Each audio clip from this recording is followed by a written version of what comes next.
B'siyata d'shmaya, we're going to start learning Daf Yotes, the third line from the top of the Omud. We just learnt in the Sugya on Daf Yotches a discussion as to how far the consciousness of people who had already passed away have regarding what goes on in this world. And as a continuation, the Gemara says as follows: Omer Rabbi Yitzchak, Kol hamasapir acharei hames. Anybody that speaks negatively about a person who has passed away, ki'ilu masapir acharei ha'even. It's as if he's spoken negatively against a stone. Ikid amr, some say de lo yodi. The reason for this comparison is because the people who have passed away, the people that you're speaking against, they just have no consciousness of what's going on here. They don't know what you said about them. Ve'ikid amr, and some say de yodi, that they do know what's going on here. V'lo yichbaslu, they don't care about what we say about them. Asks the Gemara, Eini, v'omer of Papa, Chad ishtoi milsa basreide Mar Shmuel. Rav Papa says that there was somebody who said something negative about Mar Shmuel after Mar Shmuel passed away. V'nofal kanyo metalalo, and a pole fell off from the roof. Ubiz'o le'arnaka demoiche, and it split the membrane around his brain, and this person died. So it seems from there that Mar Shmuel got offended by what this person had said, and because of that it caused a kitrug, and this person got punished and he died. So how can you say that speaking against people who had passed away, it makes no difference to them? It's as if you've spoken about a stone. Says the Gemara, Shani tzuvra mirabonon de kutra brichu tova beyokre. When regarding a Talmud Chacham, it's different, because there Hashem demands his honor. It's true that the Talmud Chacham himself may not have been aware, and maybe he was aware and he didn't care, but Hashem does not allow that we should speak against Talmidei Chachamim even after they pass away. And if we speak against them, Hashem comes and claims revenge and gives punishment. Continues the Gemara. Omar Rabbi Yeshua ben Levi, Kol hamasapir achar mitoson shel talmidei chachomin. Anybody who speaks against the Talmud Chacham after the Talmud Chacham has passed away, neifel begehenim, he's going to fall into Gehenim. Shenemar, as it says in the pasuk, v'hamatim akalkaloisam. Those who turn to negativity, they lean towards negativity, which means they're speaking negatively about the Talmud Chacham. Yoilichem Hashem espea leoven. Hashem will drive them together with the sinners to Gehenna.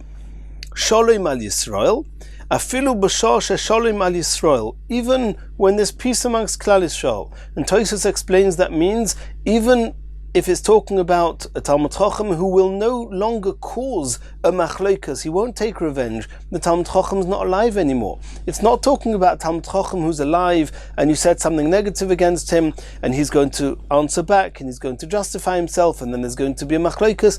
No, we're talking about a Talmud Chacham that passed away, and the peace in Klal Yisrael is not going to get ruffled by it. Nonetheless, Yolichem Hashem espea le'oven, Hashem will lead this person together with the other sinners to Gehenna.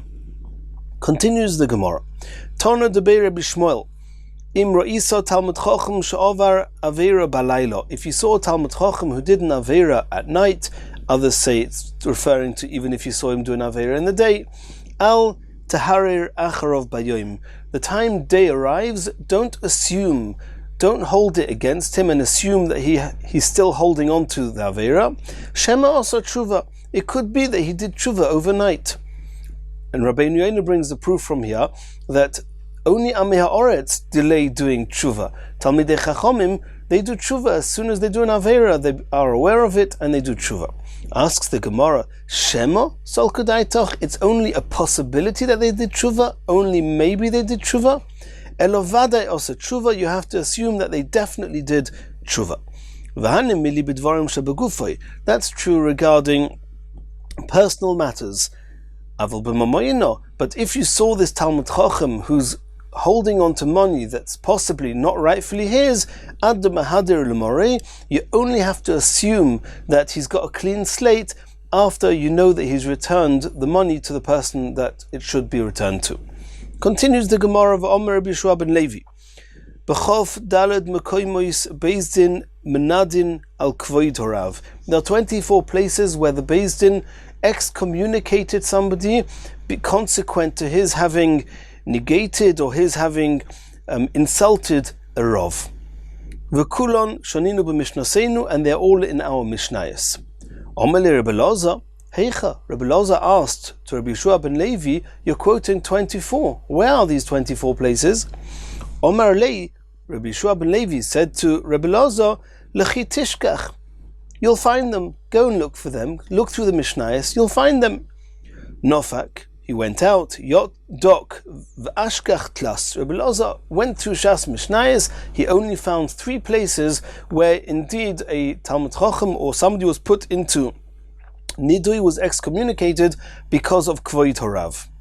And these 3 places are: 1, Hamazalzel benetilas yodaim, somebody who belittles or ridiculed the takonas chachomim of netilas yadayim, of washing hands before eating. The second one is v'masapir achar mitoson shel talmidei chachomim, somebody who spoke negatively about a Talmud Chacham after he passed away. And the third one is hamegis daitoi klape maila, somebody who speaks disrespectfully or inappropriately to Hashem. So the Gemara is going to explain. Hamasapir achar mitoson shel talmidei chachomim. Where do we find in a Mishnah that somebody spoke negatively against the Talmud Chacham who had passed away and therefore was put into Nidui? Maihi. Where's this Mishnah? Ditnan. We learned a Mishnah in Idiois. Hu hoya oimir. Akavya ben Mahalalel held. Ein mashkin loyes hagyeres v'loyes hamoshuchreres. In the case of a soita, where if a woman was nisyachid with a man, even though she was married and she was warned not to, then she has to go to the Beis Din. She's taken to the Beis Hamikdash, and the whole process of soita starts. But Rabbi Akavya ben Mahalalel held that in the case of a gyoris, a convert, or a shivcha knanis that was mishtachreres, she was freed, and she has the same halachas as a convert, as a gyoris, and they do not drink the waters of soita. The Chachomim say mashkin, they argue and say that she is liable to all the halachas of drinking the waters of a soita, even though she's a gyoris. Omruloi. The Chachomim said to Akavya ben Mahalalel, Maisa bekarkumis. Karkumis was the name of a woman. It was either her name or name of a place where she came from. Shivcha mashuchreres, and she was a shivcha knanis that became freed. B'Yerushalayim, and she was in Yerushalayim at the time. V'hishkua Shemaya v'Avtalyon, and Shemaya v'Avtalyon at the time when they were the Av Beis Din, the Rosh Hashiva, the Nasi, they ruled that this woman has to drink from the waters. V'Omar Lahem, and Akavya ben Mahalalel said to the Chachomim regarding Shemaya v'Avtalyon, who paskened like the Chachomim and not like him, Dugma hishkiua. Yeah, Shemaya v'Avtalyon themselves were either converts themselves or descendants of converts, and therefore they were on the same page as this convert, and therefore they said she should drink. But really the halacha is that she should not drink. That's what Akavya ben Mahalalel held. V'niduhu, and because Akavya spoke like this about Shemaya v'Avtalyon, they excommunicated him. Umeis b'niduyav, he passed away before they managed to take away the nidui. V'soklu Beis Din es haroinoi, and the halacha is that if somebody passes away whilst in a nidui, then they put a stone on his coffin, on the orin, as if they're stoning the orin. Continues the Gemara. The next case where we find in the Mishnah that they excommunicated somebody, v'hamazalzel b'netilas yodayim, it's somebody who is mazalzel in the takonas chachomim of netilas yodayim before eating. Maihi, where's this Mishnah? Ditnan, we learned also in Idiois, Omer Rav Yehuda. Rabbi Yehuda said, Chas v'sholim sh'Akavya ben Mahalalel nisnada. It cannot be like you said in the Mishnah that we just learned, that Akavya ben Mahalalel was excommunicated. She'ein azoron in eles al kol odom b'Yisrael b'chochma u'b'tayra u'b'yiras chet k'Akavya ben Mahalalel. We know that on Erev Pesach, either it was benes or not benes, but the Klal Yisrael went into the Azara of the Beis Hamikdash in 3 shifts, and between each of the shifts, the doors were closed. And it says that within these shifts, there was nobody who was as great as Akavya ben Malalel, either in Chochmah, or in Taira, or in Yiras Chet. So it cannot be that somebody like that was excommunicated. And the Mefarshim ask here, why didn't he just say there was nobody in Klal Yisrael as big as Akavya ben Malalel in Chochmah, Taira, and Yiras Chet? Why is he associating it to the shifts in the Beis Hamikdash when the doors would close on the sections of Klal Yisrael? And the Mefarshim give an explanation. Elo, es mi nidu. Who did they put into nidui?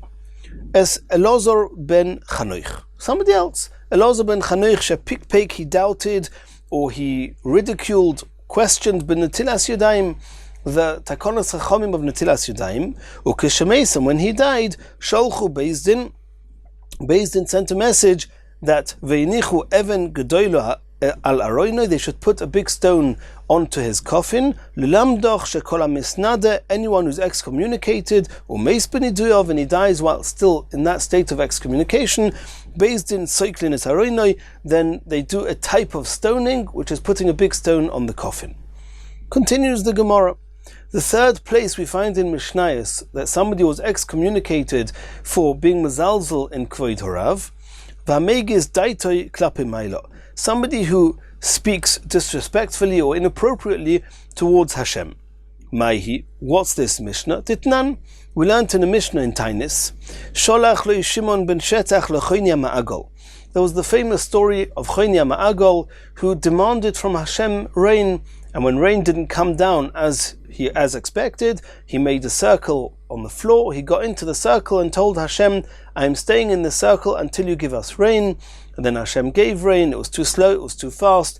And Chonia Ma'agol spoke to Hashem, we can't talk like this, but almost as if to a friend. He says, I expect this and I don't expect that, and do this and don't do that.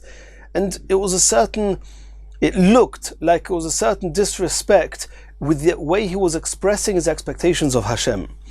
And Shimon ben Shetach afterwards sent a message to Chonia Ma'agol, Tzorich atolis nadis, you deserve to be excommunicated for the way you spoke to Hashem. If you wouldn't be this tremendously great person called Chonia Ma'agol, I would actually put you into nidui. I won't put you into nidui. What can I do? That you're speaking to Hashem in that way, and nonetheless, and he did everything you asked him to do. Keben is like a son who speaks in a degrading and expecting type of way to his father, and nonetheless, and the father does what the son wants. And obviously, you're the type of person that the Pasuk says about you, your father and mother are happy about you, and the one who bore you is very glad. Since it's clear that Hashem is very happy with you, I won't excommunicate you. But the way you are speaking to Hashem is one that's deserving of excommunication. Asks the Gemara, V'su leka? You, Rebbe Loza, only found these 3 sources where somebody was excommunicated of the 24 that Rabbi Shua ben Levi referred to? V'ha'ika, the Tani we learnt in the Brisa, another one. Rav Yosef, the Tani of Yosef. We learned in the Brisa from Rav Yosef, Tudus ish Roimi. Tudus from Rome, Hinhig es b'nei Roimi, he created this custom, this minig in Rome, laha'achilon g'doyim mekulosim, that they should eat on Seder night a kid, a type of a goat, that was mekulosim. It was roasted and armored and capped with its insides, b'leilei psachim on Leil Pesach, very similar to the way that the Korban Pesach used to be offered and roasted in the Beis Hamikdash when the Beis Hamikdash was up. Sholach lei Shimon ben Shetach. Shimon ben Shetach sent to this Tudus Ishroimi as follows: Ilmolei Tudus ato, if you wouldn't be this very choshev and great person called Tudus, Guzranya lecho nidui, I would excommunicate you. She'ato machil es Yisrael kochim bachutz. Anyone who's seeing this and watching this minig and the way people are eating this gedi with the insides around it is going to think that they're allowed to eat kodshim. It looks like kodshim. Says that, so why didn't Rebbe Lozo mention this brisa? Says the Gemara, b'mishnaseinu ka'amrinon. Rabbi Yeshua ben Levi said that he found 24 in the Mishnayos. V'ha brisa. This was a Tanya of Yosef. It was a brisa. It was not a Mishnah, and therefore it wasn't counted as one of the 24. Asks the Gemara, b'masnitzin leka, and you didn't find any more Mishnayos. V'ha'ika. There's a Mishnah, hodit nan. We learned in the Mishnah again in Idios, and it repeats itself in Kalim. Chotchu chulyois v'nosan choil bein chulya l'chulya. There was a type of oven that was a movable oven. It was not attached to the ground, and it was a round type of oven. It became tomei. And the halacha is by kli cheres, with earthenware kalim, when it becomes tomei, the only way it can become toir is if it gets smashed. It becomes totally useless. So they smashed it. And how did they smash it? How did they destroy it? They didn't just knock it to pieces. They cut it horizontally into rings. And now just earthenware rings are not called a tanur. It's a useless oven. And therefore it became toir. Now they wanted to reuse this oven, so they took all the rings, they placed them in order on top of each other, and they were nosan choil bein chulya l'chulya, and they put some sand, some earthenware between one ring and the next, and then it will dry together like that, and then they could use it as an oven. Rabbi Eliezer says matayr. Rabbi Eliezer says it's now toir. Since before they reattached the rings, it was not called an oven. Now they created it. The halacha is that an earthenware kli will only ever have the halachas of a kli if it gets baked in a furnace. Over here, after the rings got made, and now it became an oven just by putting some sand between one ring and the next, that's not called being burnt in an oven, and therefore it's not called a kli cheres, and it's tohir, even though it's completely usable as an oven. The Chachamim say it's called an oven, it's got the din of a kli, and therefore it is tomei. I explained it, Harashi explained it, there are many other Rishonim who explain different ways this sugya, but we're going to keep it simple.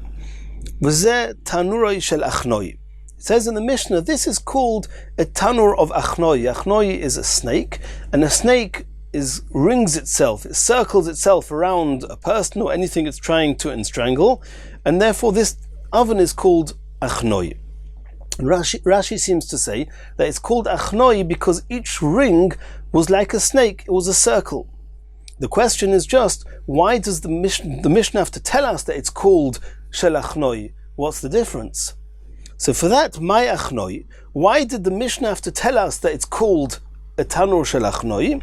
Omer Rav Yehuda Shmuel, melamed shehikifuhu halochis ka'achnoi zeh v'tim'uhu. The Chachamim brought many proofs. They surrounded Rebbe Eliezer with proofs that this oven is indeed tomei, not like Rebbe Eliezer had maintained.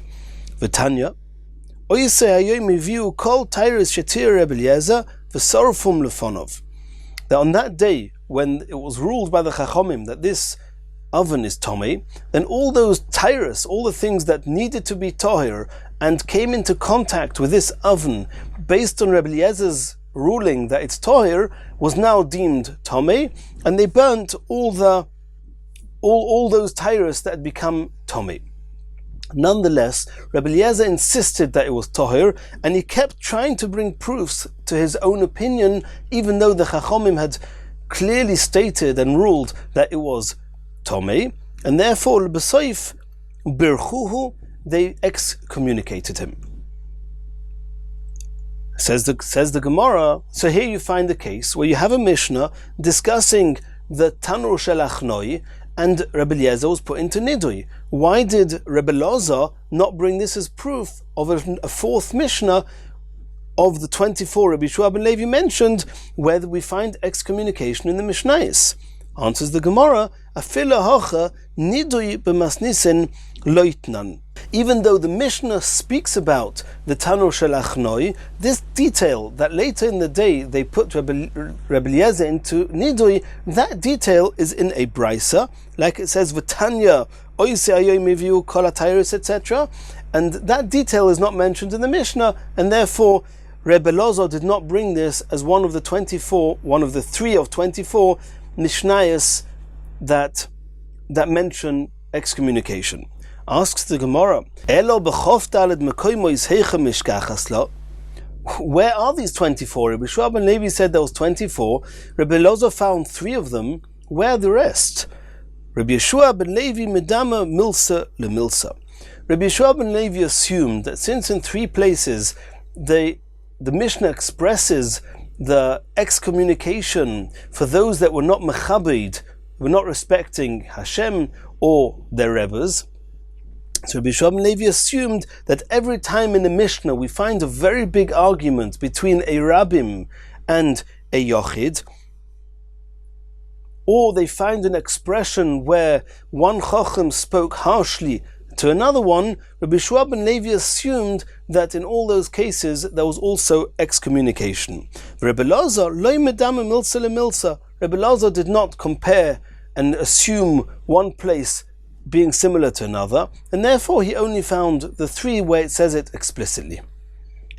Continues the Gemara. We're going now back to the Mishnah. We learned in the Mishnah noisei hamita v'chilufeihem, that those who have to carry the mitah with the nifta, they are oisik b'mitzvah, and they are potter from kriyas shema, etc., as well as other mitzvahs. Tanu Rabbanon ein moitziin es hameis samoch kriyas shema. One does not start taking a nifta from where he is to where the burial is going to be if it's close to the time of kriyas shema, because that will mean that all the people that are escorting the nifta may possibly miss kriyas shema. Rather, they wait for the zman of kriyas shema, everyone says kriyas shema, and then they start with the levaya. Ve'im yeschilu, if they did start, ein mafsikin, you don't stop the procession, the levaya in the middle. Asks the Gemara, Eini, this seems not to be accurate. V'harav Yosef of Kuhu samuch l'kriyas shema. When Rav Yosef was nifta, they started his levaya close to the time of kriyas shema. Answers the Gemara, Odom choshuv shani, a very important and respected person, is different, and they don't wait with the levaya, and they start the levaya even samuch l'kriyas shema. Continues the Gemara.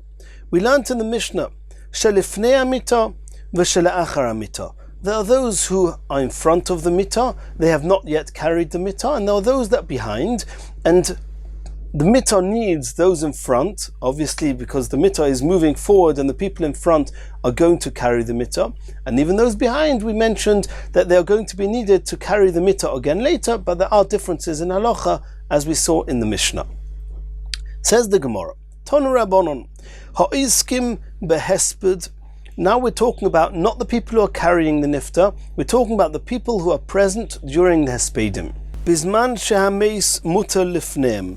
In the event that the nifta is there in front of them, nishmotin echod v'koirin. Then one by one, the people who were listening to the hespedim, they can go to the side, say kriyas shema, and come back. They can't do it where they are because we're not allowed to say kriyas shema right in front of the nifta.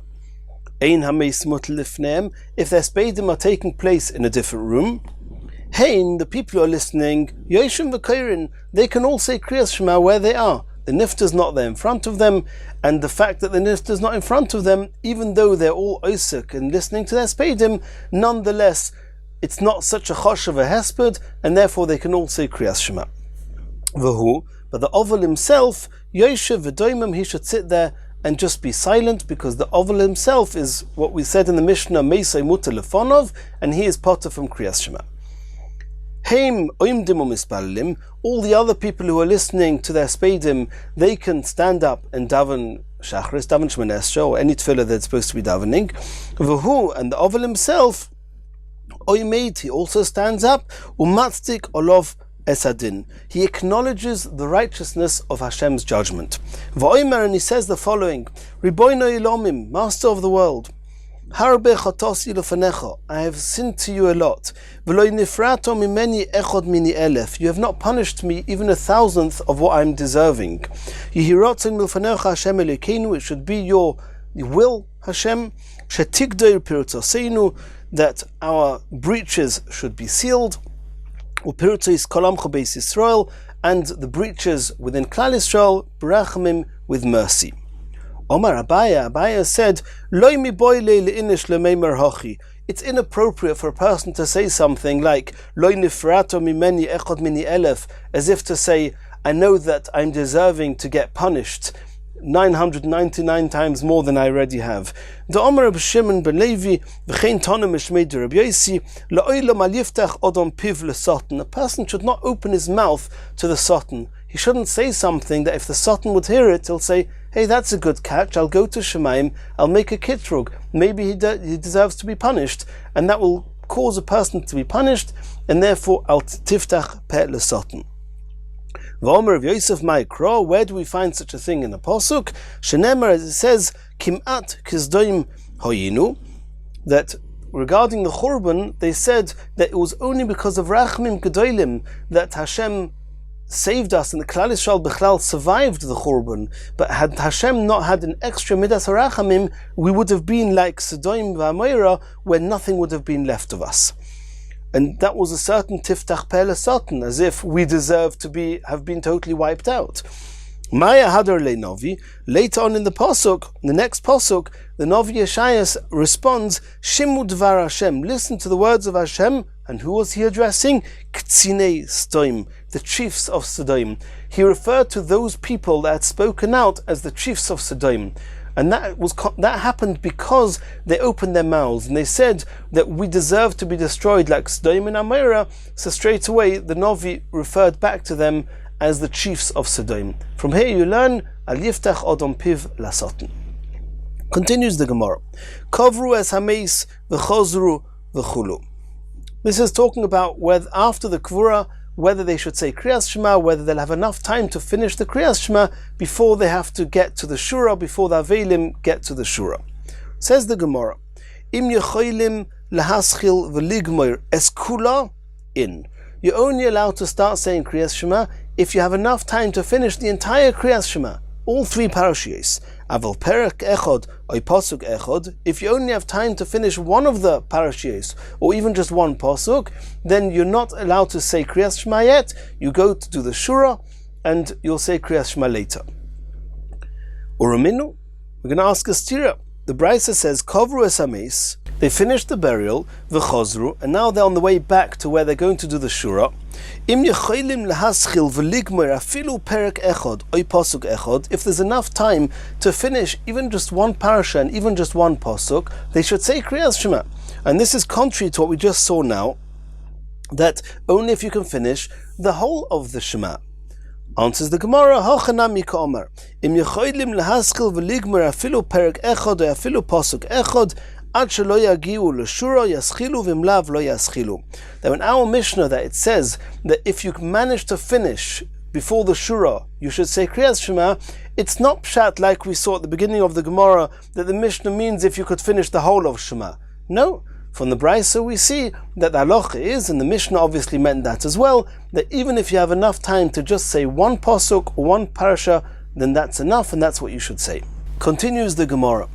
Ha'imdim b'shura v'chulu. We saw in the Mishnah that those who are standing in the lines that the Avelim are going to walk through, it depends, the innermost line on both sides of the Avelim, who are they're able to see and speak to the Avelim and be menachem them, they are potter.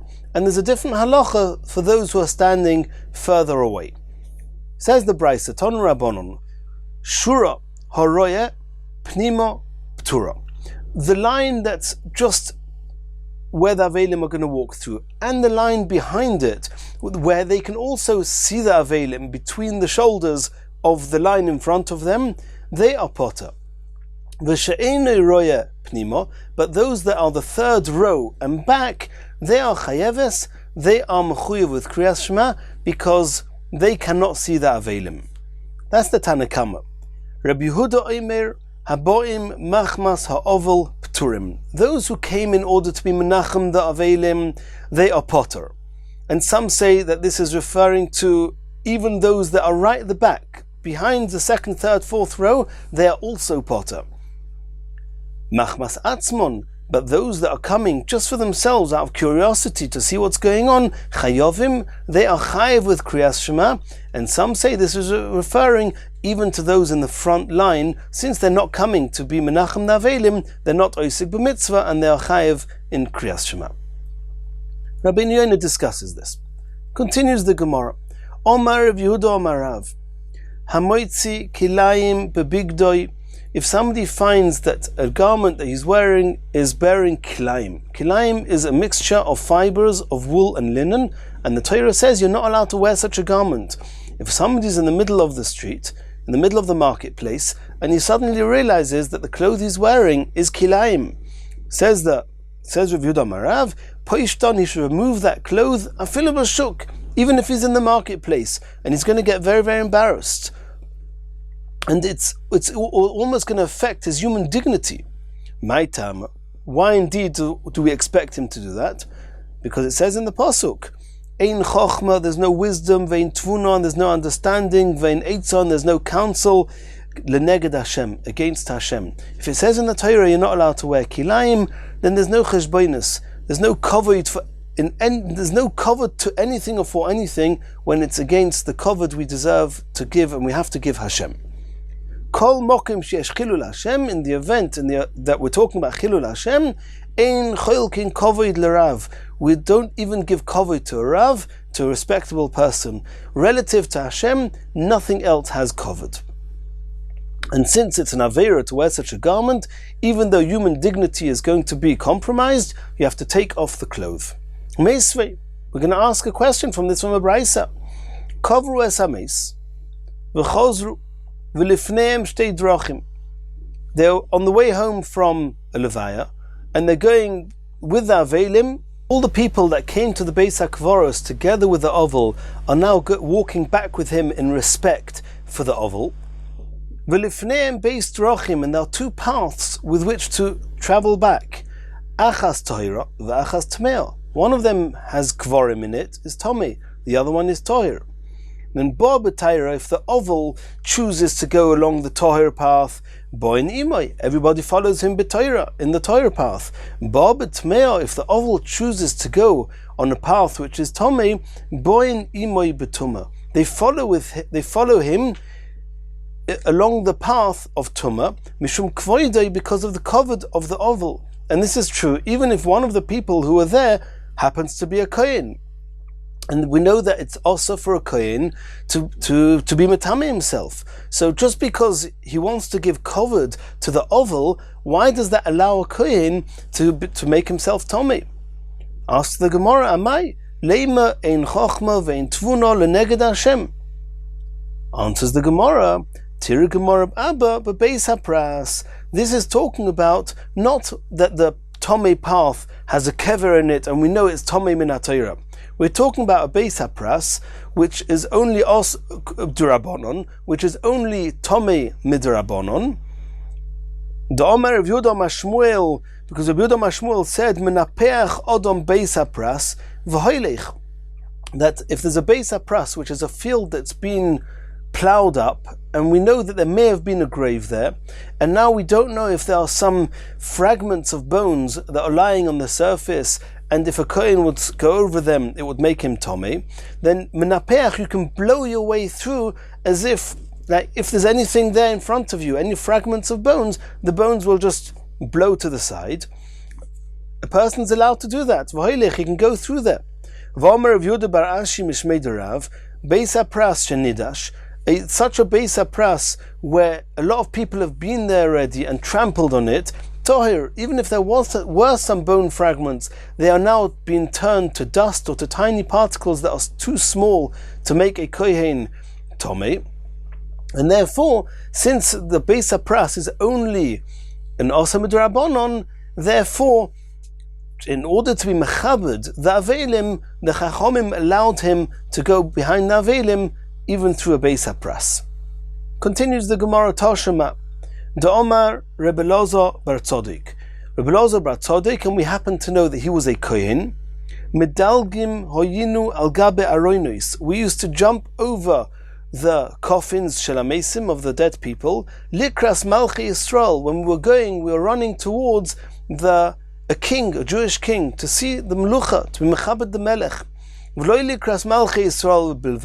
Not only would we do that when going to see a Jewish king, Omru, they said that, even when going to see a non-Jewish king, we would do that.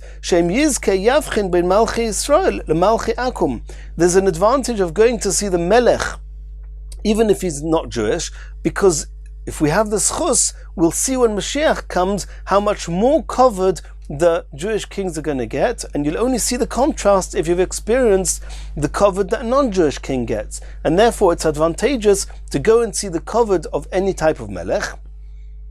And he would do this even though he was a kohen, and they would become tomei if you jump over the aroinos. Amai leima in chochma vein tvuna vein eitzel neged Hashem. It's true that you want to experience the covered of the melucha, but there's no covered even for a rav when it's against the covered of Hashem, and Hashem said a kohen is not allowed to become tomei. Says the Gemara Kedarova, the Omar Rova dvar Torah oihel kol sheyesh bo chalal tefach choitzes mifnei hatomei hatuma v'shein bo chalal tefach inei choitzes bifnei hatuma v'roi v'aroinos yesh bohen chalal tefach v'gozru al sheyesh bohen mishum she'ein bohem u'mishum kvoid malachim le'gozru b'rabonon. I'll explain what this means.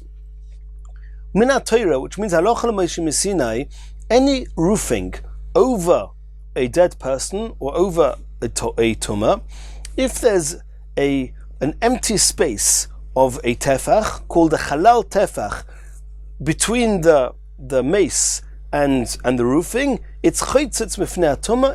It acts as a barrier for the tumah, and the tumah cannot penetrate that empty area, and whatever's above it is tahir.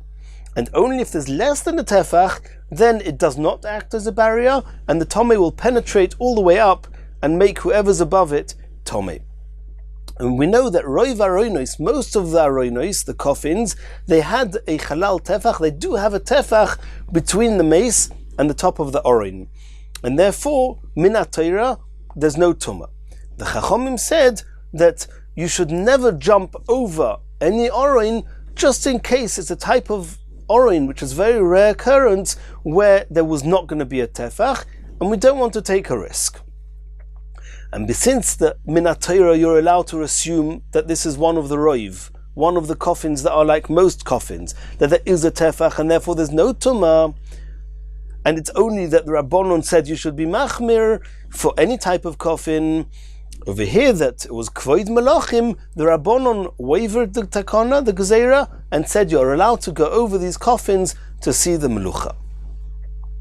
Continues the Gemara, Toshema, Godoil kvoid habriyos shedoicha loisa seshabatayra. Human dignity is important enough that it overrides even a loisa se and avera in the Torah. V'amai, why should this be true? Leima ein chochma vein tvuna vein eitzel leneged Hashem. We saw before that kol mokim sheyesh chilul Hashem, that it means doing an avera, ein chelkin kovod lerav. We don't give kovod to anybody. So why here, because of kovod abriyos, should we be doicha? Should we override a lav in the Torah? Answers the Gemara, Tirgum Rav Bar Shavo Kameder of Kahana, Belav de Loisoso. This is not talking about regular Avera. Of course, a regular Avera does not get wavered for human dignity. The Avera of Loisoso, this lav, it does. Eichichu Olei. The Rabbanon laughed at him for saying this. Lav de Loisoso Deraisehi. The lav of Loisoso is also a pasuk in the Torah. Why should this be different to any other lav in the Torah? Omar of Kahana, Gavra Rabba Omar Milsa Al Tachaychu Olei. A big person like Rav Bar Shava, who says something, anything he says, don't ridicule it, don't laugh at it. Try and understand what he meant. What does he mean? Kol mili de Rabbonon osmechinu alav de loisasur, or mishum kvoido yishoru Rabbonon. So I'll tell you how the Ramban in Shirish Aleph, in the Sefer Mitzvahs on the Rambam, explains this. He says there are two different types of Drabonons. There's one Drabonon, which is Poshet our Chachomim, teaching us how to learn Psukim. The Yud Gimel Midei Sarachmim, the rules with which we learn halachas from Psukim. And that lo yisasur is clearly like a regular lav, and it's min ha-Torah, and there's no properties of drabonon in it. However, there are other drabonons where the chachomim make new takonos, new gezeiros, and they're allowed to do that. Chazal, different places, speak about what the rules are, but they're allowed to do that. Those rabbonons, they find sources in the Torah for those new mitzvahs, or for those gezeiros, but they are considered drabbonon. And the Torah says, lo yisasur, you have to listen even to those rabbonons. But since there it's a new drabbonon, the lo yisasur there means, in as much as the chachomim asid it, that's how osir it is. And since the whole lav is only based on how osir the chachomim made it, if the chachomim themselves were to say that the gzeir that we made doesn't apply in the place of human dignity, then the lo yisasur allows that where there's human dignity, you don't need to keep the Issa D'Rabbanon, because the Chachamim themselves limited the Issa to where there's no pgam, there's no problem with Kvod HaBriyos. That's what it means. Kol mili D'Rabbanon asmechinu alav de lo yisasur. Every mitzvah D'Rabbanon is included in the lo yisasur, and the lo yisasur says you have to listen to the Chachomim. However, the Chachomim said that if there's a mokim of kovod, then it doesn't apply, and therefore the lo yisasur does not stop a person from wavering those isurim for the sake of kvod habriyos. Continues the Gemara. Toshema. We learned in the Braisa, v'his alamto. There's an extra word v'his alamto in the parasha of Hashavas Aveda, and v'his alamto means you ignore. So it's coming to teach us, sometimes you're allowed to ignore an aveda, some lost property. There's a mitzvah to return it. Sometimes you're allowed to ignore it. But sometimes you're not allowed to ignore it. It says in the pasuk, don't ignore an aveda. What's it dependent on? If the person who finds the property, the lost property, is a kohen, and the lost property is actually in the beis hakvaros, and it's also for a kohen to go into the beis hakvaros, then the kohen is allowed to ignore it. If the person who found this lost property is an old or aged or respectable person, or it's not according to his dignity, or if the amount you'd have to charge your friend for your own expenses of retrieving this aveda is more than the aveda is actually worth, and his friend is not going to reimburse you for these expenses, you're not expected or not mechuyev to do Hashavas Aveda at your own personal expense. And in these cases, the pasuk says you're allowed to ignore the aveda. Ask the Gemara, why is Zokin v'einu lifi chvoido? If it's below your dignity to return this aveda, then you're allowed to ignore it. Leima ein chochma vein tvuna vein eitzel leneged Hashem. Since it's a mitzvah of Hashavas Aveda, then you should have to keep that mitzvah, even at the expense of your own kavod. Answers the Gemara, you're right. Shani hosam dichsiv v'salamto mehem. The reason he's potter is not just because of kvod habriyos, because we say that when it comes to mitzvahs, then there's no kavod. But over here there's a special pasuk that says v'salamto, that sometimes you're allowed to ignore an aveda. And Chazal teach us that it's referring to this case. It's as if the pasuk said lekatchila, that the whole chiyuv of Hashavas Aveda is only when it's not at the expense of your own kavod. Ask the Gemara of Ligmar Minah, why don't we learn from here that all mitzvahs, if it's at the expense of your kavod that you're potter, why regarding all other mitzvahs or averis? For example, you find kilayim in your clothes. Over there we say, Ein chochma vein tvuna vein eitzel leneged Hashem. You have to take your clothes off even in the marketplace. Why don't we learn from his alamta that there too, kavod habriyos comes first, and you do not need to take off the garment of kilayim? Says the Gemara, Isura mimamayna lo yalfinon. Regarding Hashavas Aveda, which is a monetary issue, there it's easier. But regarding kilayim, which is an issa, isurim are always more chomor, so you cannot learn isurim from momin. Continues the Gemara, Toshema. Ula choisoi. In the parasha of Nazir it says that a Nazir is not allowed to become tomei to any dead person, And the pasuk speaks out. This includes la'oviv or la'imoy, la'ochiv or la'achoisoi, lo yitama. He's not allowed to become tomei, even though normally there's a mitzvah to become tomei to one of one's 7 relatives, but a nazir is not allowed to become tomei. The question is, it says la'oviv or la'imoy, la'ochiv or la'achoisoi, etc. Why is the word achoisoi spelled out, singled out? And Chazal explain each one why it's mentioned separately. Why is achoisoi mentioned? Ma Talmud loimar. If somebody is going to shecht a korban Pesach on Erev Pesach in the afternoon and not shechting the korban Pesach is an issa of korah, is a punishment of chorus. Or he's going to do bris milah on his son, and the mitzvah of milah is also one that carries a chorus punishment if somebody does not have milah. And suddenly he hears that one of his relatives died. I might have thought that he should go and do the mitzvah of becoming tomei to one's relative, and this is not talking about a nazir. He should become tomei. Omras lo yitama. The pasuk says lo yitama, you should not become tomei, and you should rather go and do the mitzvahs that are punishable by chorus.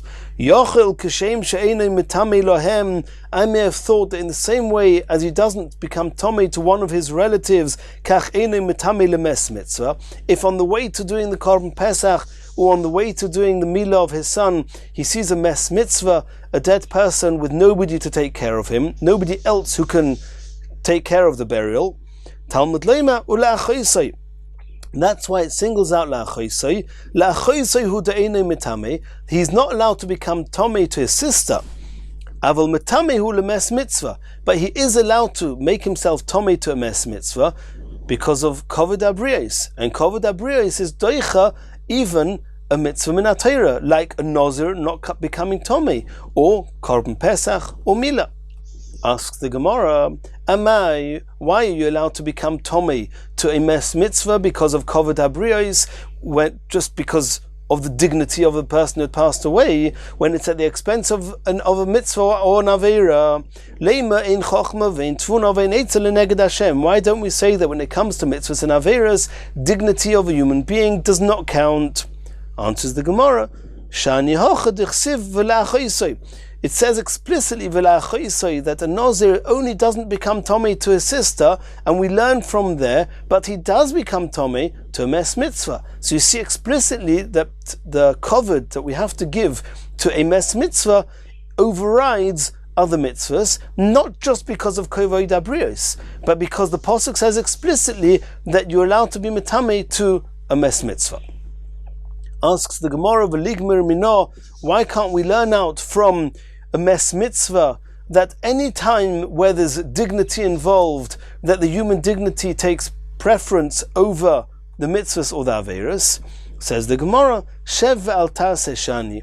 In the case of the mes mitzvah, over there he's being metamei to the mes mitzvah.